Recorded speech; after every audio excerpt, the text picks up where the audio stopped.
guys may have wondered, how did I become king of an apple? It's a good question.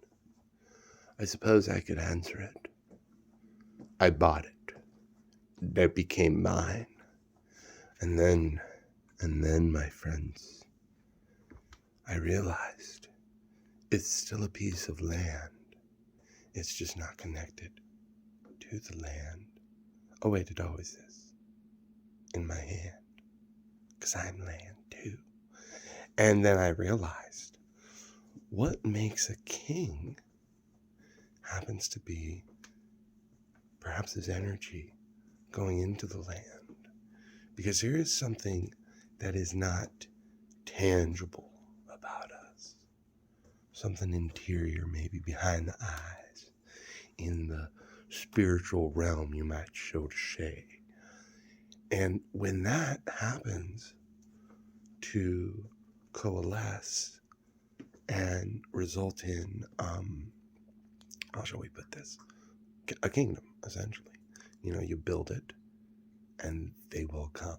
You know what I mean? You just got to start small with the right principles. Sound money. You need sound money for your kingdom. Okay? That is step fucking one. You're going to do business properly. You need good sound money. That can include cash. I'm not saying it always has to be gold and silver. But ideally, it should be. Because you can make it happen. You're selling a piece of land, it's $200,000, right? Maybe 10 gold pieces. Right there. Done. Maybe 9. I don't know. And those gold pieces are 1 ounce, assuming. With a premium, you're looking at maybe over $2,000 per piece of gold when you go to anywhere to sell it, right? But now it's discreet, right? So build wisely, people. Eventually, the work will be rewarded. Now, if any of you are looking to become knights at my square table, I will happily take up the call right now and say, let's go get them. And who's them? Means we're going to use our words. We're going to use everything we have at our disposal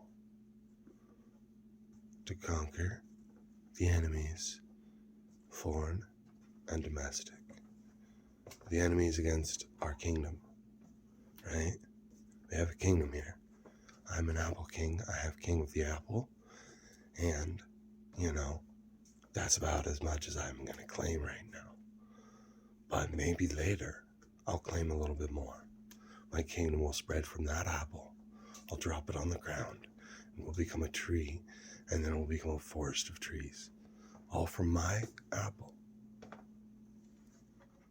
Unless I use force. Which I wouldn't. No. We can't use force, people.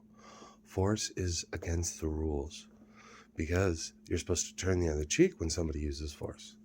Now, that is also a silly way of, in Jesus' time, that little proverbial saying was to turn the other cheek would make the Roman have to slap you with the back of his hand and would be very woman-like for the Roman and shameful. So that's why they said turn the other cheek. It means shame your enemy into doing something that they otherwise wouldn't do, like Jesus did. And nobody was going to slap them backwards, if they hit you once. Now, granted, I don't think anybody really did do that. But maybe Jesus did during the cross thing. I don't freaking know anything, people. Anyways, the apple king who knows nothing, king of his apple, watching it grow right now, people. The apple king. So join his army today. His table of knights. It's like an army, but it's just a table of knights. And maybe we'll actually round out a table one day with like some stone. And we'll set it up in a forest somewhere. We'll all sit down and have mushrooms, mushroom tea, and we'll all get fucking high as shit. and discuss how we're going to take over the world. Anyways, it's all fun and games until somebody decides to join me, and then it's really fun and games.